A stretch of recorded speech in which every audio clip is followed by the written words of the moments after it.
Hello all, Alison here. Welcome back to Words and Pictures for a few minutes fun. You can probably tell from my mucky fingers that I've already been hard at it this morning. But you know, messy fingers, always the sign of a good time. You may remember these mop-up pages if you've seen, what was I doing? Gluing the tissue paper to crackled rusty tags, and I had lots of paint left over on the mat, so rather than just wipe it up, I mopped it up with a couple of pre-gessoed book pages, which I've almost always got hanging around, and I thought I'd do something with those today. And I'm back with tissue paper, but this time it's my botanical printed tissue by PaperArtsy, which incorporates my botanical sketches that are also available on my stamp sets with PaperArtsy, but in much smaller scale. These are blown up huge and layered in with some of the beautiful theatrical ephemera that's also on those stamp sets, theatrical and historical and personal ephemera. There's family ephemera in those stamp sets. This isn't even the whole sheet. I've already used sort of a third of it over here. They are giant, and you get 4 sheets in a pack, so you've got lots to play with. But I thought I would see what happens if I add another layer to these book pages.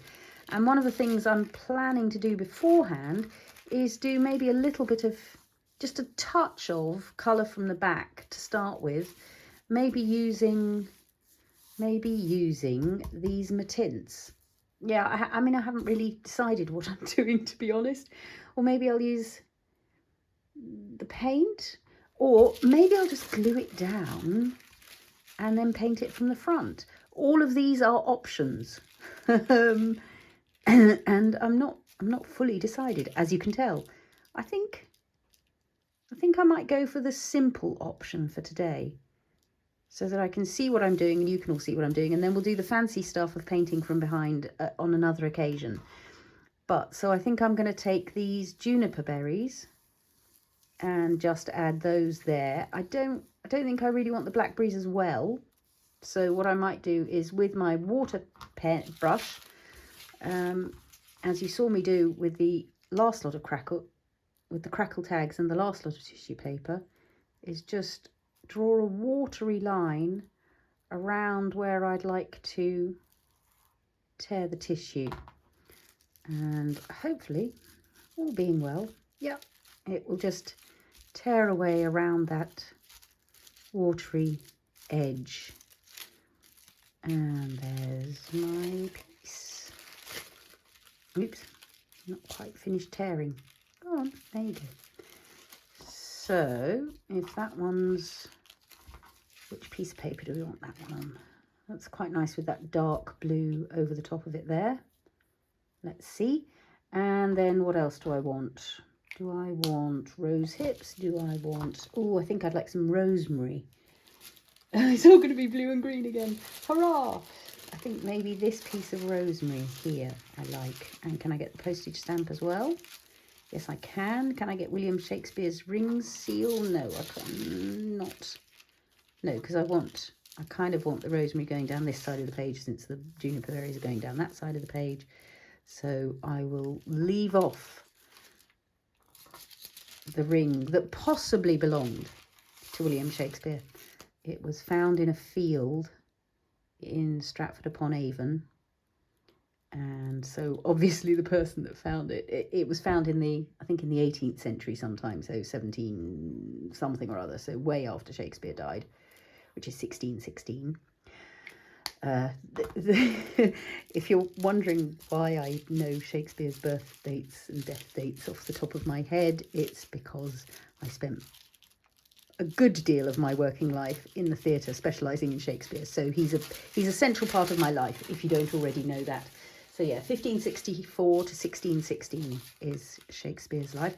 So anyway, this ring with the initials WS was found in a field in Stratford-upon-Avon, which was his birth town and where he returned to after his successful London career as a playwright.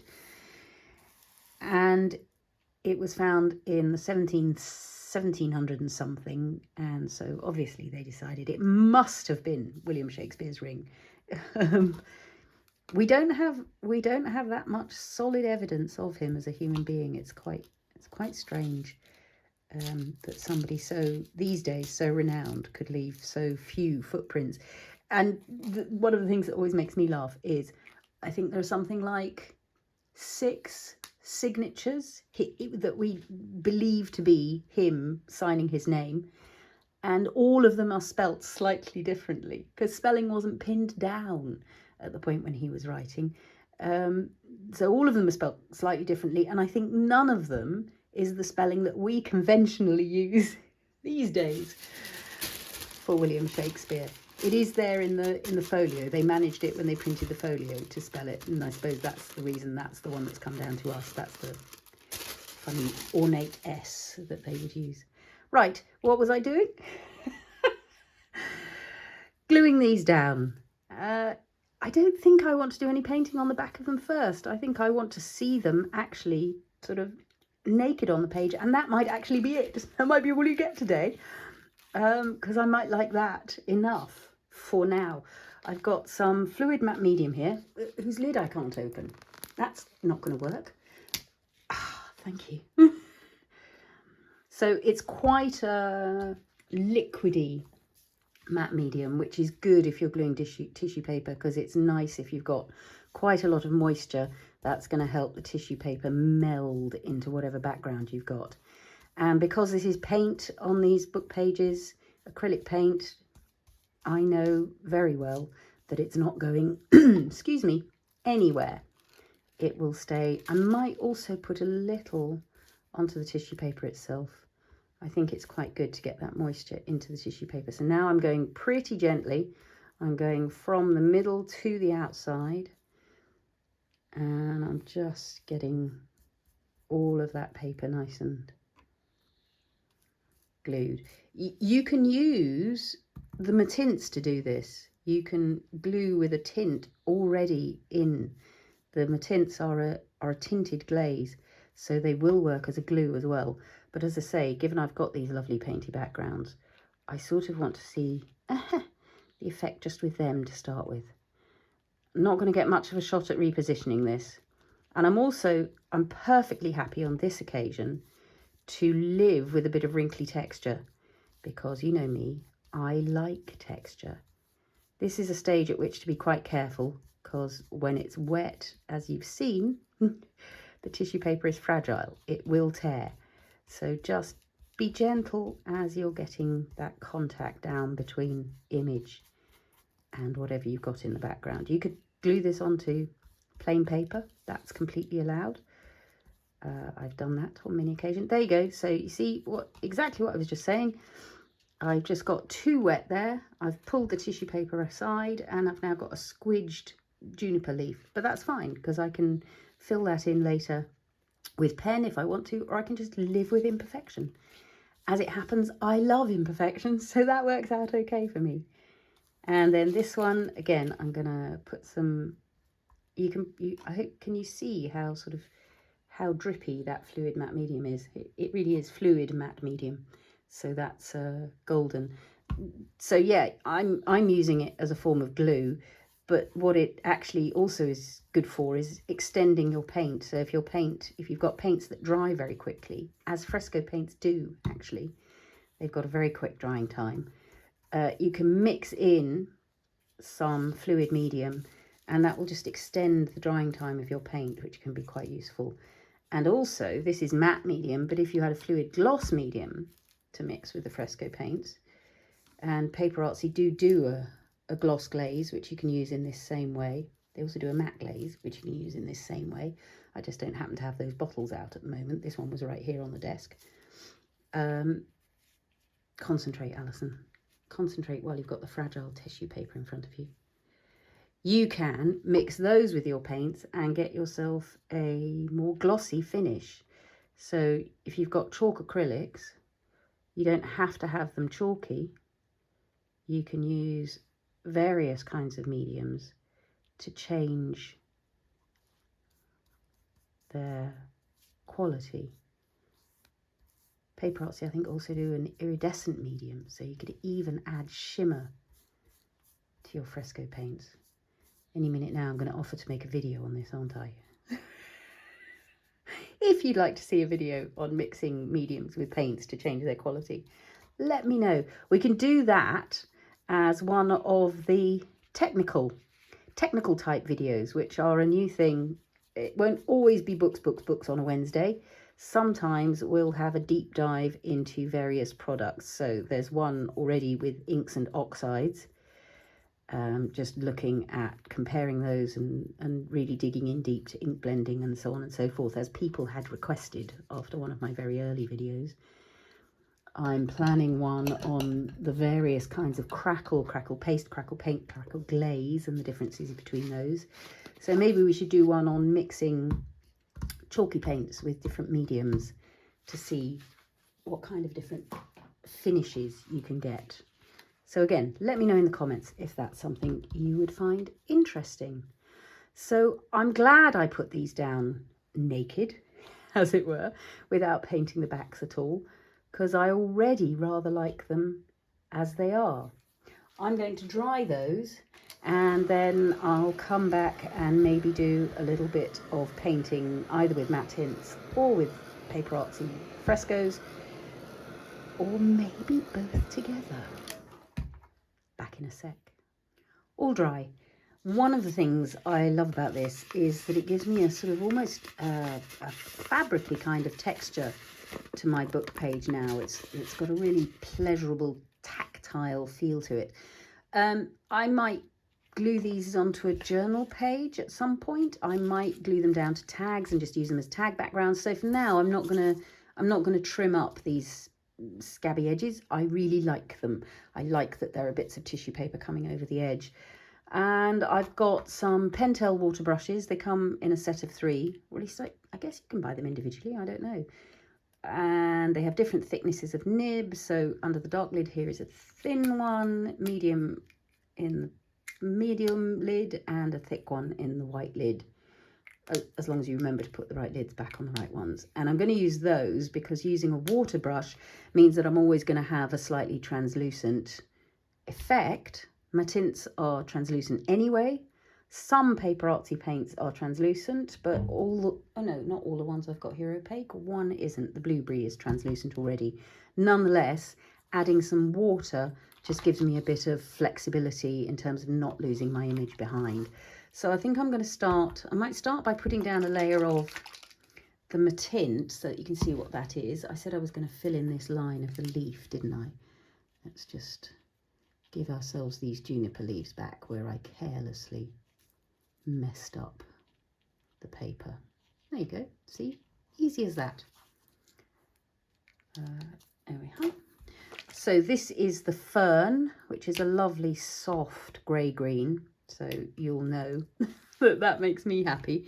And I'm going to start with a layer of the grey-green, and then I might just highlight it with some of these, because this is a very soft, I mean, it's perfect for rosemary, which very often has that sort of greyish softness, almost a blue-green rosemary and lavender stem leaves. And you can see I'm not being particularly precise with this. I want a loose, painterly look. I find that word a little bit troublesome, because any application of paint to paper is painterly. I'm doing it as a painter. Here I am painting. Look at me being painterly. Yeah. Anyway, I'll shush up about my linguistic pedantry. Yeah, I'm going to use some over here as well, because it just gives me a sort of an idea of how much colour I want, starting with very little, and then I can always add more. It's harder with paint to take it away. What you can do is add another layer over the top, but you're never gonna be able to remove paint that has dried. So I hope you can see that that's already giving those images a bit more presence on the paper. I'm going to wipe that off. I'm going to leave that there because I might want some more of it. I don't know if you've ever seen rosemary in flower, but it has this beautiful, soft, can't decide whether it's blue, can't decide whether it's purple kind of flower. So I'm going to pop a bit of, what have we got? That's Periwinkle, and this is Crispy Blue, which I didn't shake quite enough. So I've got, look at that lovely dark pigment in there. Should have shaken that up properly, but I didn't. I want a little bit more water than I'm getting just from my water brush there, because I really want to go with very soft colour to start with, and I don't want to lose all the lines on my rosemary here. You can see that's an opaque paint. I need it an even more watery application in order not to lose lines, but I can, while it's still wet, dab it back, and that gets me my little rosemary flower back. Yeah, the first year my rosemary flowered, I was just obsessed with the delicate, intricate little flowers that appear. So I'm going to let that dry, and I might give it some sort of shading. I'm not going to let it dry. I'm telling a lie. I'm going to add immediately some little blueberry shadows, because they will, if I do it while it's wet, as with watercolour, it'll just have a sort of softer impact and arrival. And I'm just doing it to give those buds a bit of shaping and a bit of shading. A little bit of extra detail. That's almost enough for me now on that lavender. I'm going to use this again. Juniper berries have a sort of silvery blue tone. I might go in first with the jam. So the thing with the Mattints, if you haven't watched the Mattint swatching video, I highly urge you to do so, because when you look at these in the bottle, they look really, really vivid and vibrant, and you're probably thinking, what on earth is Alison doing with those? They don't look like the sort of subtle thing that she likes playing with. But because they are translucent, when they go on, they have this incredible subtlety. And so jam here, which in the bottle looks like a really vivid kind of affair, it is a vivid tone, and if I add more layers, I will get more jam going on. So I can add extra layers. Because it's translucent, it builds up the depth of colour. Or I can choose to stick to this very subtle purple tone, which is sort of what I'm going to do, because I'm then going to use my watery Fresco and sort of mix the two. I'm deciding which of these two tones I like better. This is bluer, obviously, because it's been near the crispy blue. This has got a bit more of the jam going on, so that I can just start to build up again shadowy weight round the lower corner of these. I've just lost a bit too much juniper berry in there, so dab it back, you get it back again. And then some maybe almost straight blueberry. Again, I haven't really shaken that enough, but I'm going to live with it because I'm kind of enjoying just, again, adding a little bit more shadow weight around the bottom ends of these juniper berries. I mean, you can just make them any colour you like. You don't have to paint realistic juniper berries. Who says? Make them orange, make them sky blue pink. Nobody minds. And because I'd like a relationship between these two, I am going to add just a little bit of jam. Well, it's kind of jam mixed with all sorts of other things, to the rosemary as well, so that I've got that connection, just in case I decide in the long run to use these two as partners in something. I like this stamp up here. I'd like it to have a little bit more presence. I might take a little bit of Verdigris, mix it with the Fern that is here, and give myself a nice, I need some water as well, because although the Fern is translucent, the Verdigris really isn't. It's a very opaque paint, and I don't want to lose my stamp, so I've got a nice watery wash of that mix now, even maybe a bit more Fern. Yeah, I'm going to use all the Fern. There it is. And I'm just going to go all the way over this stamp. Now I need a bit more Verdigris to get a bit more colour. Put the colour down. And at any point when you decide, oh, I've lost too much of my image there, paper towel to the rescue. And you can get it back again.